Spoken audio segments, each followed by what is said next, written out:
Helen Irene Cavinee. What was your maiden name? Ocker.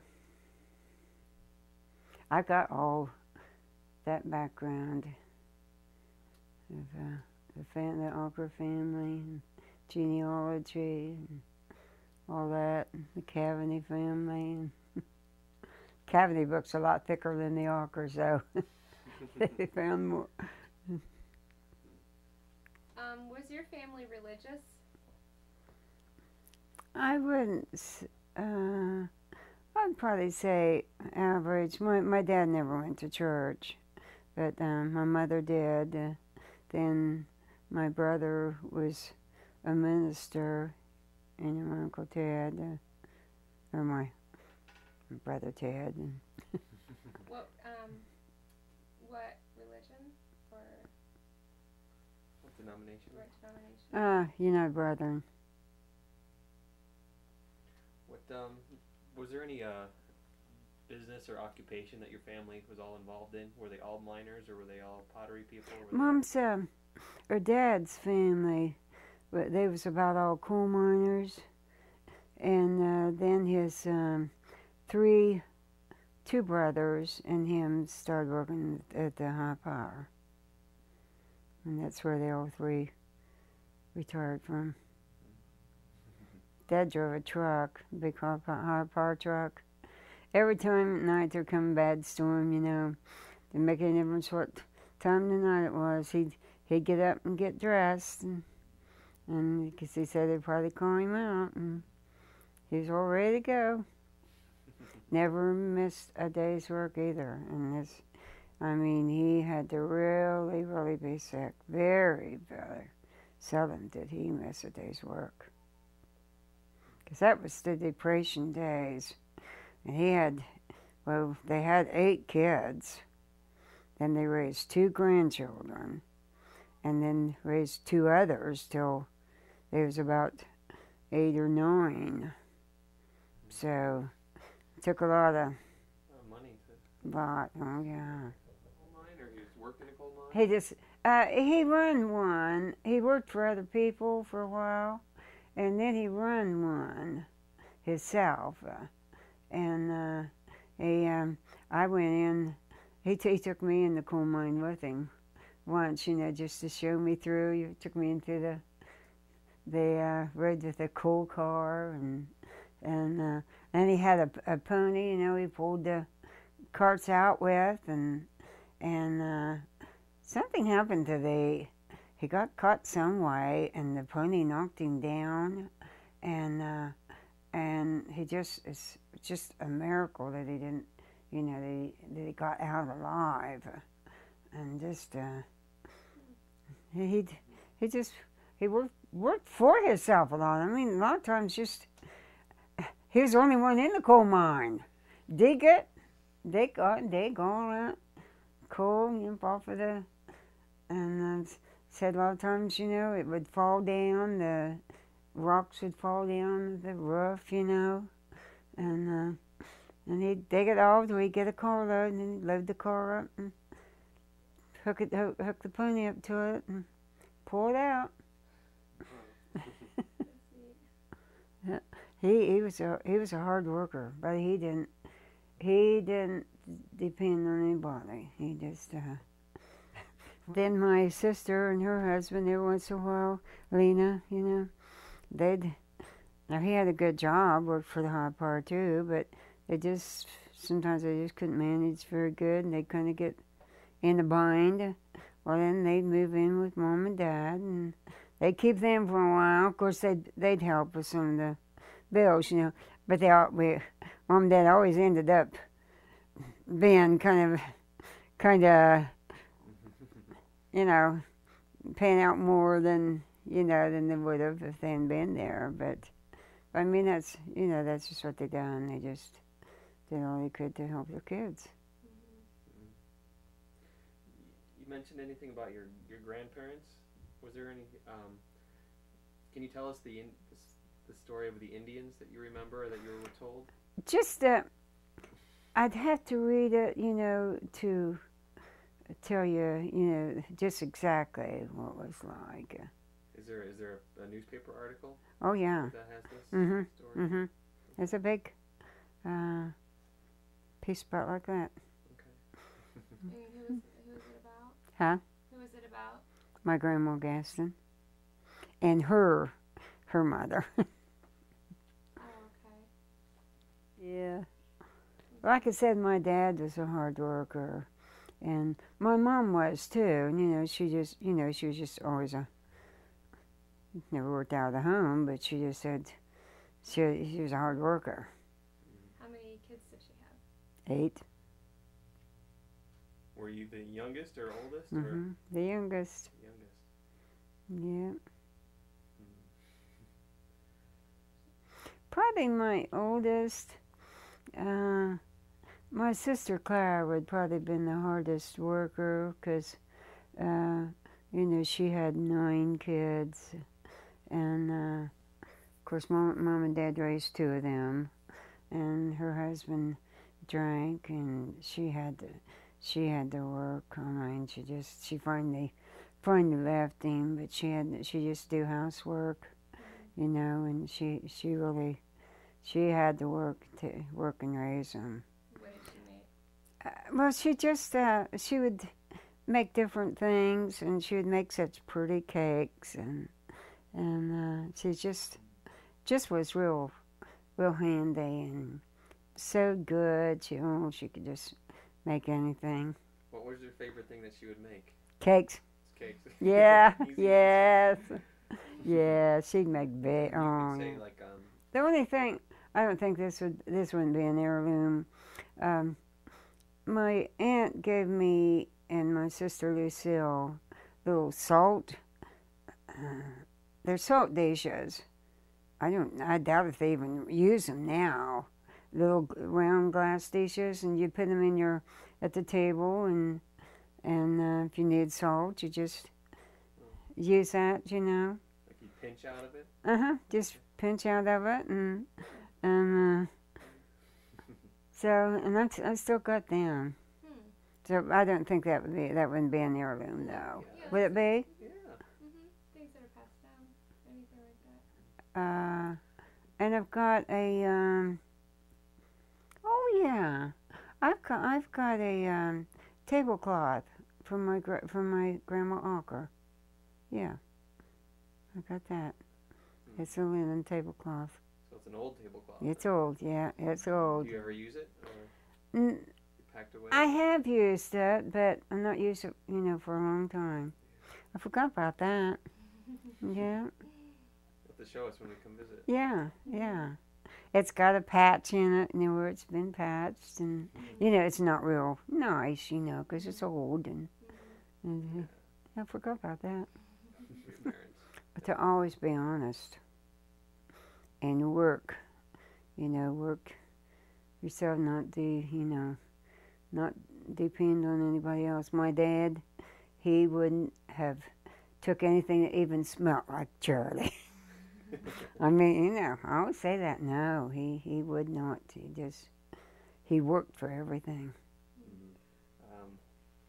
Yeah, I think our family really got along, good together. Now, there was times when my sister Clara and Ted somehow they had some kind of a disagreement, and they didn't talk and wouldn't come home at the same time, for a long time.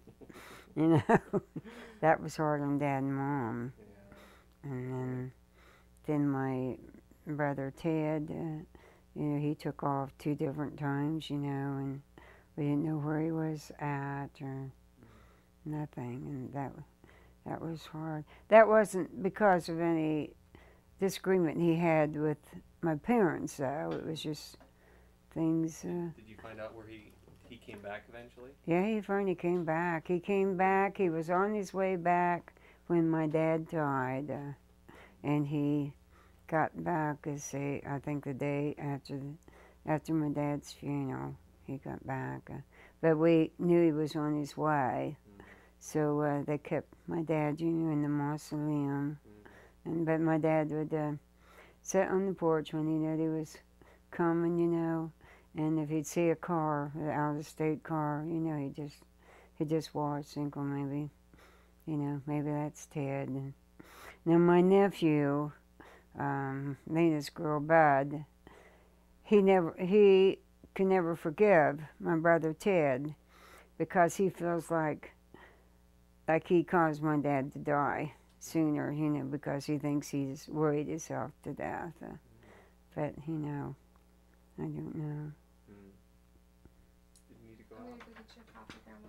Huh? Get your coffee. It's probably Oh, you need to, I forgot about it. She made it. Hey, I thought this. Creamer. Yeah, cream. I can't drink it back. Let me put it down. No, you can hold it. Okay. If you want, you can hold it. If not, You is there a table? Is there a stand we can put it on so you don't have to hold it if you don't want to? Never put it. Let me get you a. Let's get another chair. Here. Let's get another chair. I was gonna say I can put a table, but you can get it in here. Oh, I didn't know it was going to cause her that much trouble. What? I didn't know it was going to cause her that much trouble. She lets it happen. That you lived in. Well, where I was born, it was, the outside of it was white and just, you know, regular house. Okay. I fell down the cistern. And I did. Can you explain how that happened?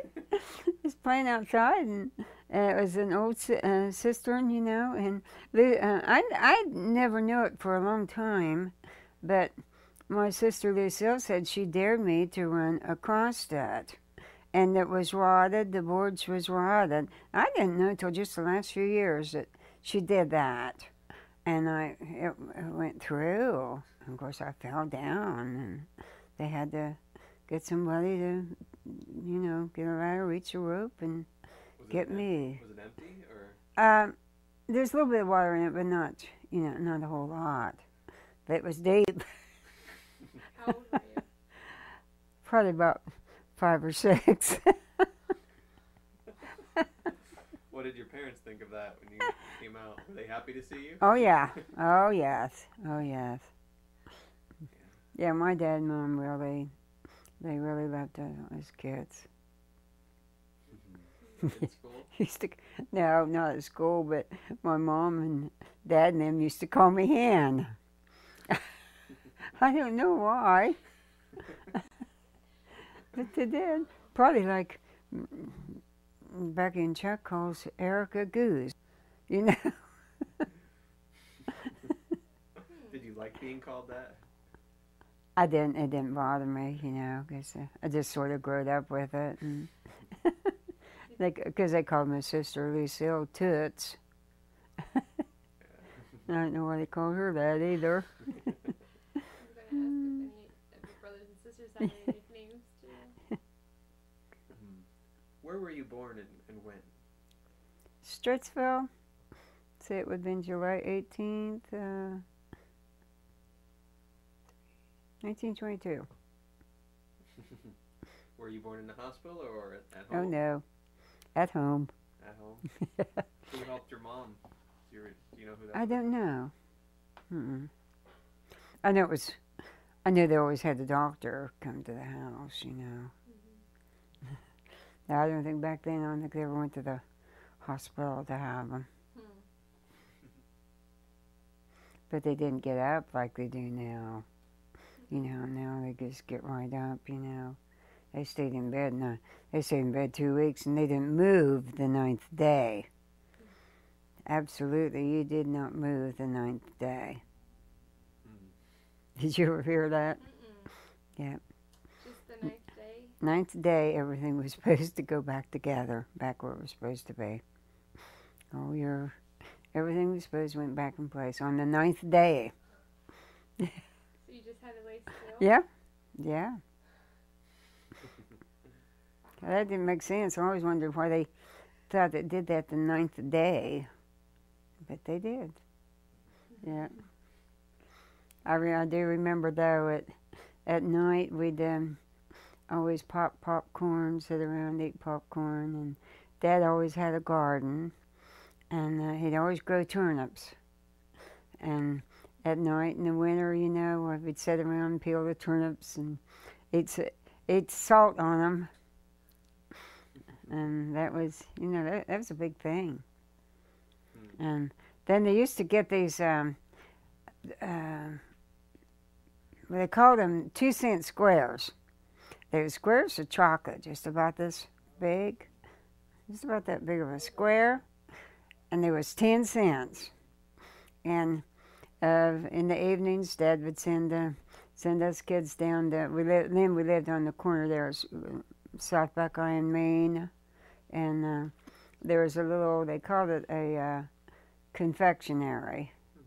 And he'd send us down and get some 2-cent squares. We'd sit there and eat them. You and your brother, your siblings. Now you were the oldest, or you were the youngest one. Were you a tag along, or were they happy to have you along? No, I think Selena, Lena was a good bit, of course, older than me, because her oldest boy is just 6 years younger than I am. So they was, you know, pretty well growed and away from home, you know, when I was growing up. And then my sister Clara, she had a boy before she was married, and she was at home, you know, a lot with him. And so we just, you know, sort of just all grew up together. And then she remarried, but she didn't take Bob with him. Well, my dad didn't want her to, but I'll tell you, I don't know if you would probably wouldn't want to put this in there, but back then, if you had a baby and wasn't married, you know, it was really disgrace. And she was living with my sister Lena at Lancaster, and she got pregnant, and my sister didn't even know she was pregnant. And she wrapped the towels or something around her to keep her so tight. And one day, and she was doing housework for people, and one day this woman called, my sister Lena, told her that her sister was in the hospital. And she said, you know, she couldn't understand. She said, oh, she just had a baby. And my sister Lena said, oh, it can't be. And she's living with her all the time. So Mom and Dad didn't know, of course, didn't know anything about it. And when Bob, the baby, was 2 weeks old, Mom's sister from Straitsville, some of her girls lived in Lancaster. And she went up one day, and she brought Clara and Bob home. He was 2 weeks old, and I'll never forget. It was such a shock. And Dad wouldn't look at him for 2 weeks. He wouldn't even look at him. I remember so well. The next morning, he went to work, and the night when they brought him home, he got so mad, and we had a cupboard. He kept dishes in and had glass doors. He just pushed his hand through that glass door, and then they said later he did through the outside door, the glass outside door too. And I remember so well telling him bye when he went to work that morning, and he said bye the whole shooting match of us. And you know that wasn't like him. And he wouldn't look at him for 2 weeks. But then when he looked at him, that was it. There was nobody like Bob. Nobody like Bob. But I remember that so plain. But, you know, back then, I know Dad's brother, my Uncle Tom, told Dad, he said, I thought you was more of a man, you know, than to act like that. But it was, you know, it was just a disgrace back then. So, used to go berry picking in the summer, Oh my, we'd go as soon as Dad went to work. We'd go over at South Tiller, you know where that is, between Crooksville and New Lex.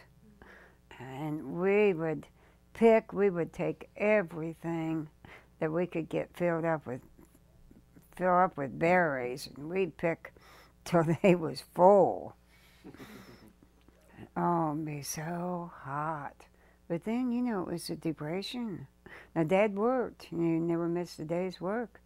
But he had so many, you know, so many people to keep. And then my sister Lena, she bought a car, and she was of age, and she was coming down to our house, and she wrecked it.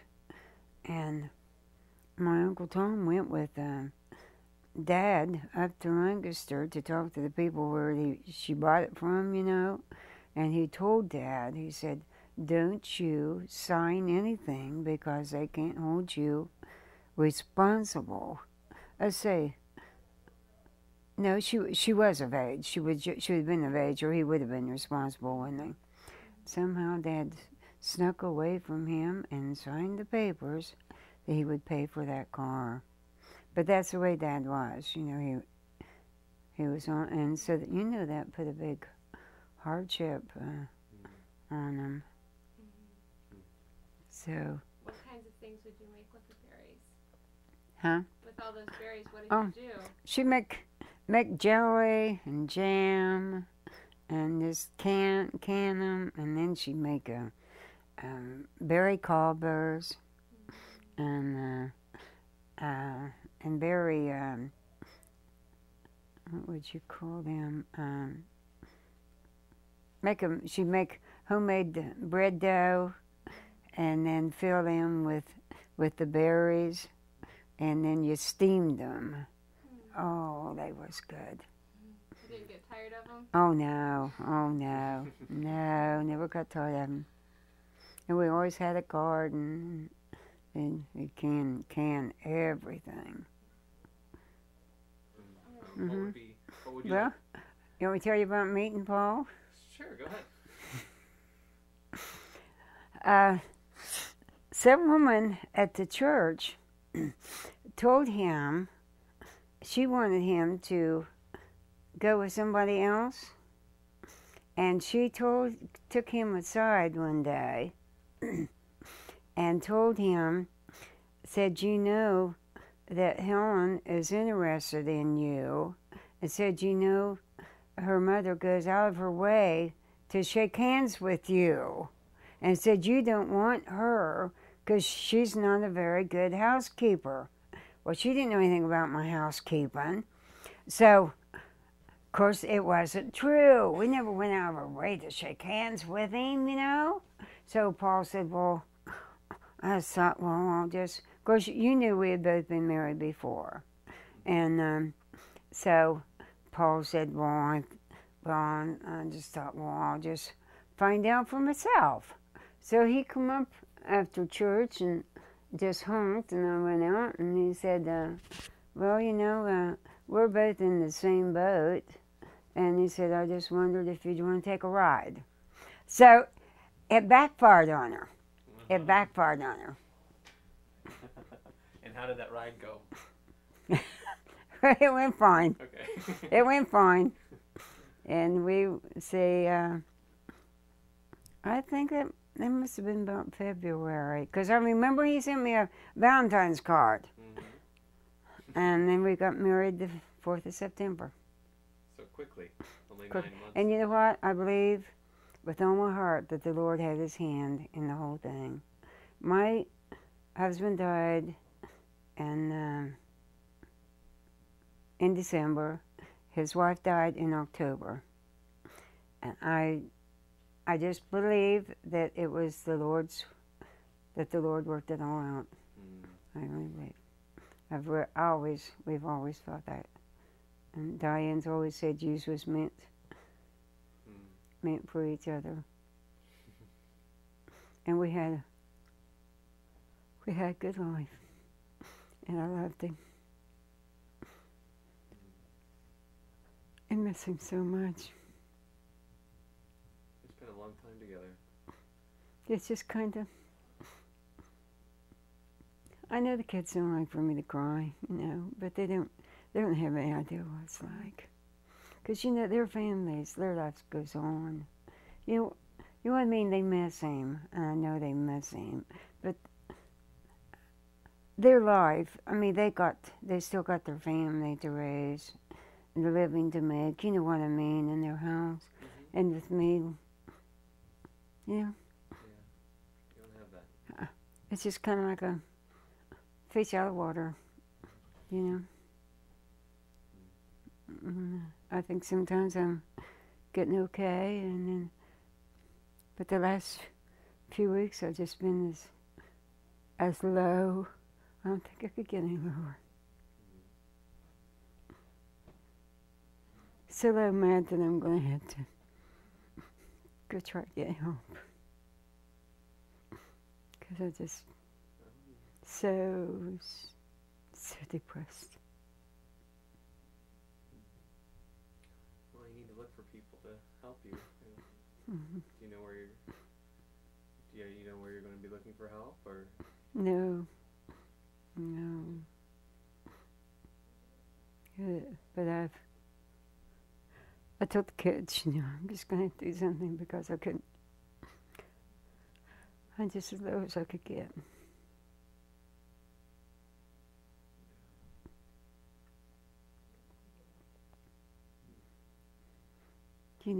I just lived for Paul. Him and the kids.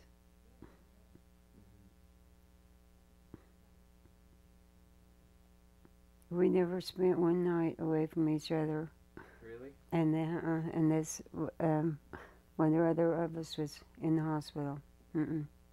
Never spent a night apart. Wow, that's a lot of years to stay together. How many years were it? 54. 54 is when you got married? I mean, we was married 54 years. Yeah. Oh, okay. About 54 years. We was married. It was on our 54th anniversary when they told us it would only be just a few months. And of course, the 18th of October, he was gone. And he was, when he was there in the bed so long, right there in the front room, and just. When did you got married? Did you take a trip anywhere for a honeymoon? No. See, he already had that house. He had a house, okay. Yeah, he lived by himself for 11 months, and he said, and that was right after the war, and so gas was still rationed a little bit. It was, but you just wasn't. Let's see. Yeah, the war was over. It was over, but it was just over. And he said, he took a week off work, and he said, we can go take a little trip, or just stay here and fix up the house if whatever you want to do. It needed cleaned and painted, and I said, well, we'll just stay here and fix everything up. Because I never had a home of my own. Never had, a real home of my own. That'd be an exciting thing for you. Yeah, it was. And so that's what we did. And he had clothes in the corner. Oh my, it was stacked way up. Laundry, dirty clothes. So we went back to work. I went down to my mom's because he didn't have a washer, and I took them clothes down there. Well, when he come home from work, I had them all done. And they said, oh, he never thought I'd ever get all them clothes done in one day. And then, don't you know, he hadn't been back to work very long till he had a stove. It was an oil stove, and you had to turn it on and then light it. Well, I wasn't used to anything like that, and he had showed me how to do it. The first day he went back to work, I lit that thing, and it just all blazed up. Oh, we just ruined all the hard work that we had just done. And I had a big fire. I didn't know anybody, you know. I knew some woman lived down the road. I had went to school with her years ago, you know. Went down and then there's, let's see, I asked her, I went down and asked somebody, told somebody what was happening, and then they went on down and got some man that was down at another house farther on down, and he come up and he just grabbed the throw rug, you know, and put the fire out. But oh, we had all that How long was the smoke. fire? How long did Not very long, but just enough. Oh, it just scared me so bad. What did Paul think when you? He didn't. He was good with that.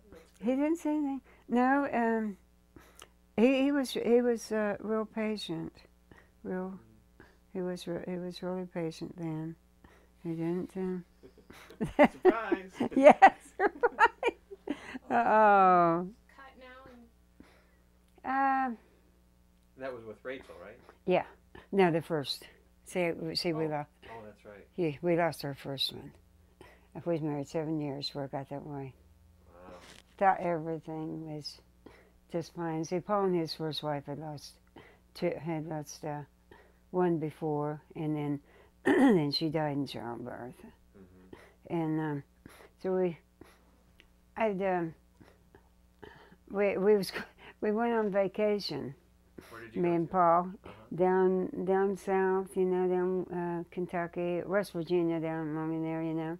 Okay. And the night before, we fixed a big pot roast, beef roast, to take with us, you know. And we stopped in New Lex and got some candy and stuff. And he got some of these here mints. They was green and red mixed up, you know. And I always just loved them, you know. I ate some of them and I thought, oh, them don't taste good. And I ate some of the roast beef and I thought, something's wrong. That just don't taste right. And we just loved to stop at the Dairy Queen, you know, because it was, you know, hadn't been going on open too long. Stopped and got a big Dairy Queen. Oh, it made me so sick. I just couldn't hardly eat it at all. And I said to Paul, I said, oh, I don't know what's wrong with me. But I am sick. So we got home, and oh, everything I ate, it just turned my stomach. And so we figured out, you know, I'm pregnant. So we went to the doctor, and sure enough, I was. And we was thrilled. Paul said, when he was getting ready to go to the hospital, to go to the hospital, Paul said, well, can't nothing happen the third time? Said, you know, it just can't. But of course it did. But we didn't have any idea there was anything wrong. Just went through had everything all ready. I just sewed, made nightgowns and everything, and we just had a big time. Had everything all ready, bed and everything. So I'm gonna ask you if you could say the names of your kids and the years they were born. What your? The first one was we named it Theron Paul, and see, it would have been 51. It was born January 19th. See, it would have been 51. And then Rachel was born the 28th of the next January. That would have been 50, because she's just 50. And then Mark was born 15th of February, just a little over a year. Then Becky was born February 10th, and Mark was 10 years old the next Saturday. 10 years. And that was like starting over. What was the hardest part about raising children?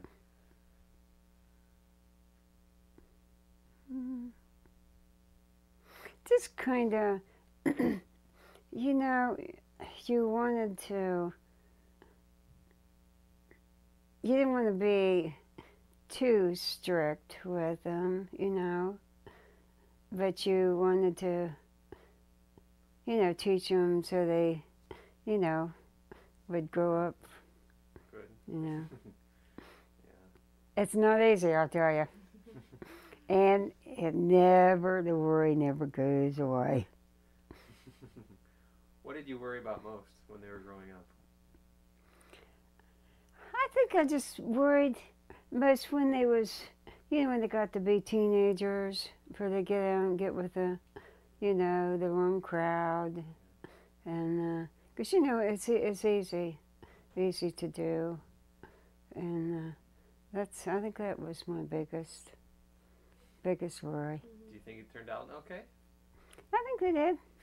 Yep, I think they did. They made some things. They put us through a lot of heartaches, but they all do. I mean, there's not hardly some says their kids was angels, but if you look real close, you'd find out they wasn't. You know? Sure, everybody. Yeah. Is that a good pill? Yeah, you can look. And I always told everybody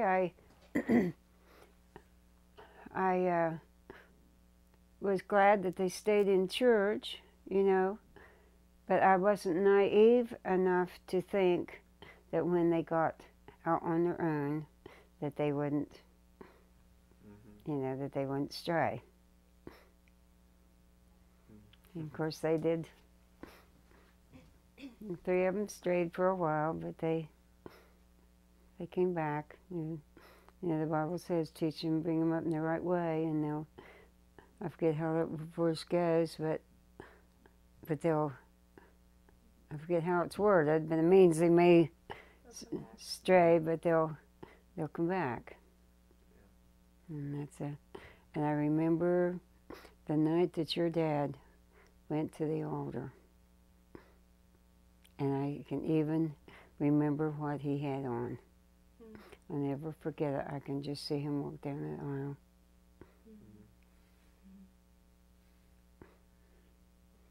What were some joys in parenting? What were your favorite parts of being a parent? Oh, when you was babies, dressing you all up, taking you out for the first time, and the first Christmas, and first Easter, and. Is there anything special with Rachel being your first child that you've grown that Well, grew up? I think with Paul, like I said, he had lost 2. Well, he really lost 3, and so I think it was. And of course, you know, when she was born, the cord was wrapped around her neck, and she didn't cry for a while. And I remember he said, I just figured that's going to be another one that's not going to make it, you know. So when we took her, we went over to my Uncle Tom's a lot. And the first time we was taking her over there, we had her all dressed up, and Paul had her in his arms, and Mom was up home, and he said to Mom, said, "This is the most precious package I've ever had in my arms." So it was, you know, after losing one, you know, it's that's devastation to go through, and you know, and come home from the hospital empty-handed, and then see all those things that you had already. But then we wanted a boy the first time, but the second time it didn't make any difference. Yeah. It didn't matter what. Did not matter what. And so we were so thrilled. But we was just as thrilled when Mark and Becky come along. Paul wanted a boy, and I can still see him standing in the doorway when Mark was born, you know. I had him up at the New Lex Clinic. And so proud. And then with Becky, too. And, of course, Becky was a big surprise. thinking about my kids. I love them. You know what? I've told everybody that, and Paul always said he thought when people has children, you know, like the first year after they're married, they just kind of take it for granted. And then when you're a while, you know, trying and can't have them, and then have them, he always said he thought you really appreciated them more. I know we did, you know, after we lost the first one, then had Rachel, it was just cloud nine. Yeah. And then, what was your favorite, or what is your favorite holiday? probably Christmas. What about Christmas? How do you celebrate Christmas in any certain way, or No, just the family all getting together. Yeah. Then when kids was little, you know, buying the gifts and hiding them till Christmas. Paul could never wait. I remember he got Paul or Mark a big fire engine, and we got it early. He wanted to show that to him so bad, and he ended up doing it too. He just couldn't wait. That's where Dad gets it from. Yep. Same. Yeah. And then dressing them all up for Easter. Oh, that was a big. We always made sure they always had a new outfit for Easter. Go ahead. We had a brand new pickup truck. And Paul started learning me. And we was going out there in that you know where that S curve is? There's a big chunk of coal in the right there in the curve, and Paul said, "Now don't run into that." I just run right smack into it.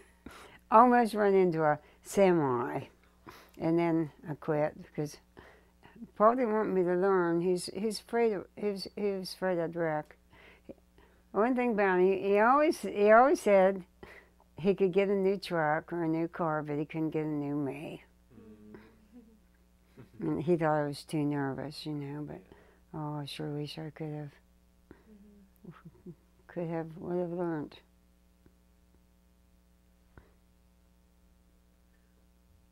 What are the most important things about life that you've learned so far? Well, It's a big question. you have to work. You have to work, and you can't depend, you know. You have to make your own decisions. You can't just, you know, go on what somebody else wants you to do. You have to feel right in your heart that you're doing the right thing.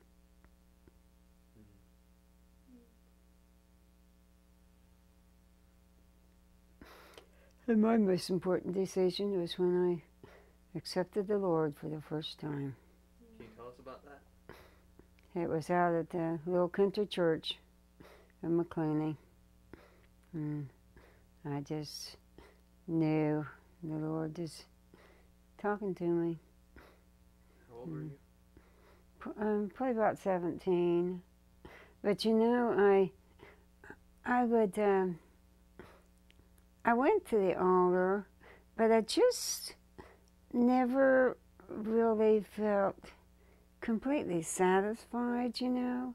Then when me and Paul was married, we got to talking, and he said he knew the very minute, the very time that he really prayed through what he was saying. And I said, well, I just never really felt a specific time. I just would go to the altar and I'd pray till I'd feel good, but it just never really felt like I had just.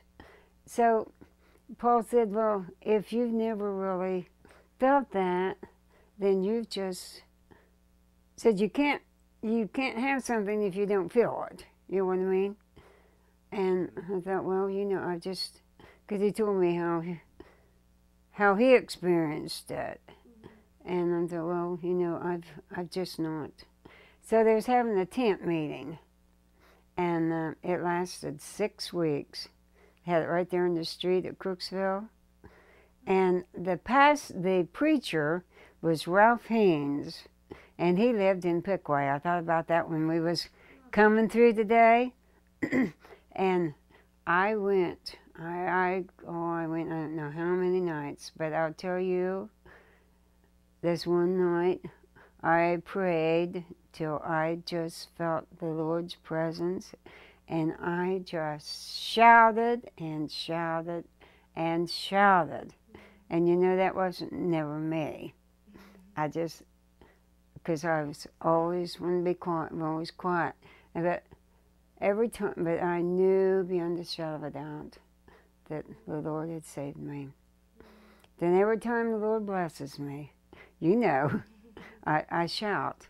Different people who said, well, we know when Helen shouts, it's not Helen, it's the Lord, because different people say, all she ever wanted to do was just come to the church and sit, you know, not make no attention. But I'll tell you, I tell everybody, when that spirit comes on you, you couldn't keep still. It wouldn't matter where you was at or nothing. I mean, you just feel such a wonderful experience that you just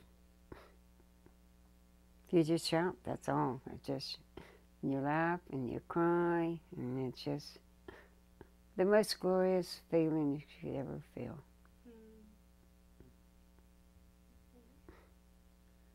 And I thank the Lord every day for letting me feel His presence. I think I don't think I'm as backward as I used to be. You know, I was always so backward. I just couldn't really talk to people. But I think I'm better. What do you think made that come about? Like, I don't really know. Maybe going to church, you know, meeting people, and then keeping the foster kids, you know. I talked to a lot of the caseworkers, and, you know, that might have helped. Has she talked about foster kids yet? No, not really. No? Do you want to share anything about why you became a foster parent, or any of your experiences as a foster parent? See, Becky was 3. And a friend of mine started doing it, and she had this little baby, and I thought, and I was I just was at the point where I just felt like I just wanted to do something. I felt like I was doing something to help some, you know, besides just cleaning up the house, you know, and taking care of my kids. Something where I felt like I was doing something, and. So, and then I thought, you know, if we could do something to make a little extra money, you know. So and then Becky didn't have anyone to play with because there's so many difference in their ages. And I thought, well, if we do that, you know, maybe get somebody she could play with.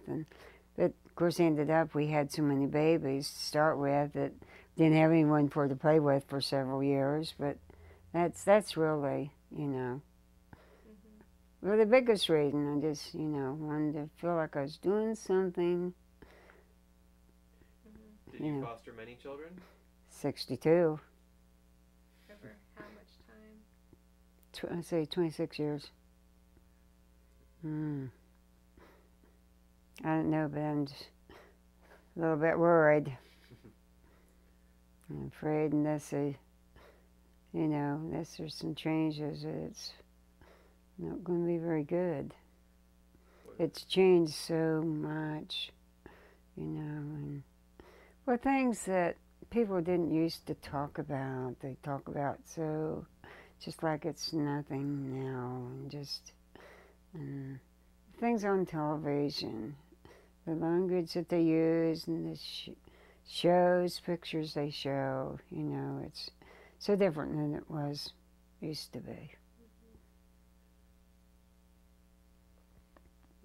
Since future generations of our family is going to be watching this, you know, in 50 years, I'm guessing you may be up with the Lord by then. You know, 50 years is we hope, but you know, we might, you know, we'll be hearing. We'll be doing the video. So I don't.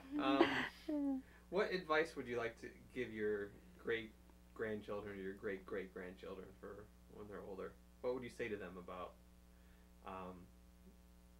life and about growing up? What would be advice that you'd like to give?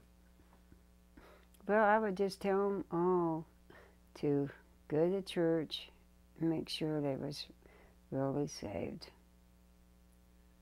What would you tell them about love and marriage? They're getting married. Just make sure before they get married, you're very sure, that that's what they want to do. And then you have to be willing to give. You can't be right all the time, And you're not always going to feel the same. You're not going to want to do the same things, and you're not going to feel the same about different things. Paul always said if everybody wanted the same thing, everybody would want the same kind of a car, But when you're married, you just have to, you can't be right all the time, and you can't have your own way all the time. And I'm sure you found that out already. I'm mostly right. I'm always right. What advice would you give people about raising children? Being that you just bring them up in church. That'd be my biggest thing. Being patient with them, patient. And the biggest thing, not expect them to know as much as you know. Mm-hmm.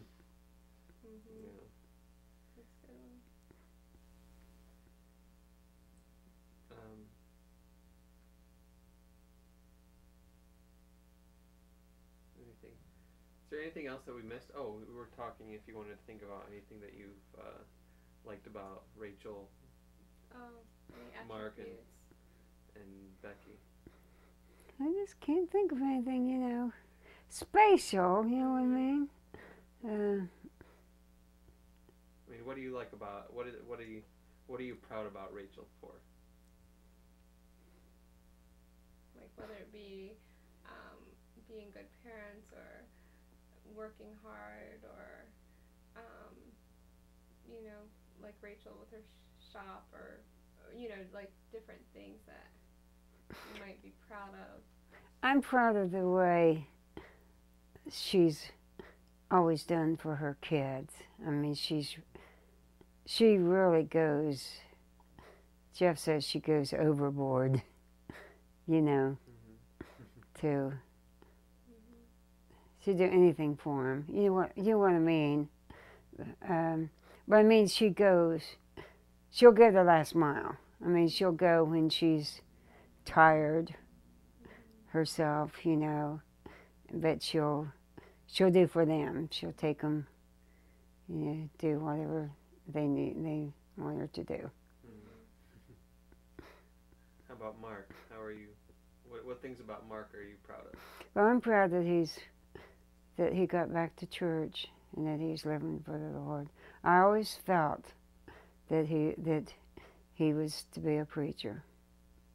He used to say when he was little, he'd say, I want to be a preacher, and then he'd say, I want to be a printer, but then he'd say, but I want to be able to get a drink of water anytime I wanted, because he drank a lot of water.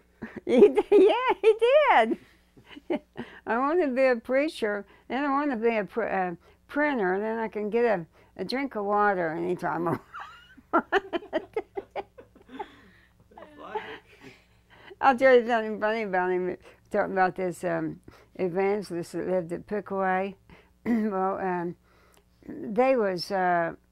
we hadn't seen them until after we had Mark and Rachel, and then they came back in this area to hold a revival.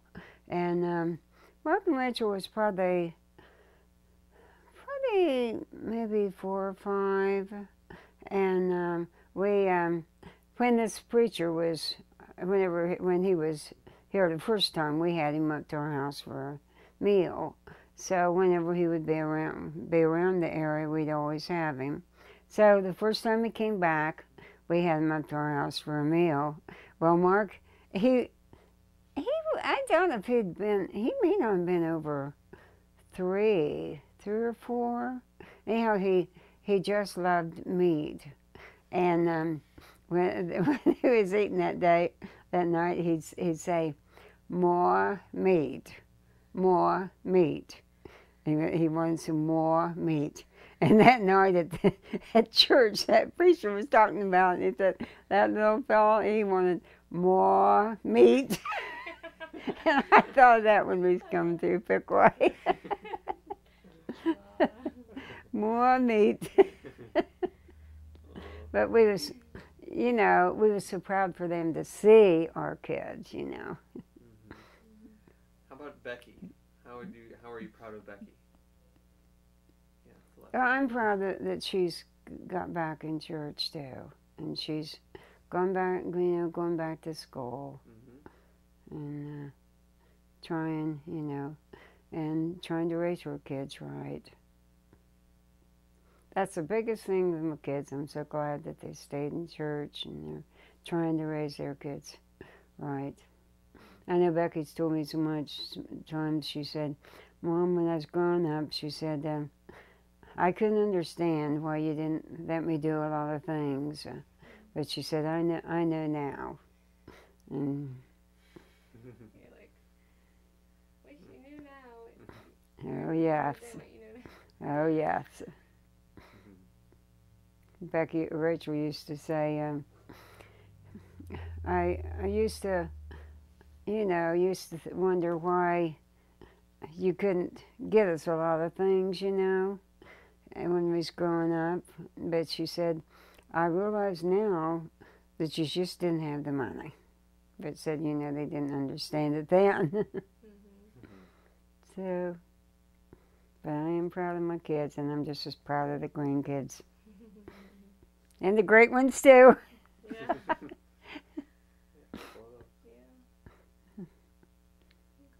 Any final advice that you want to, anything else you want to say on this video? Just stay true to the Lord. Make sure that in your heart that you're really saved. That's the biggest thing.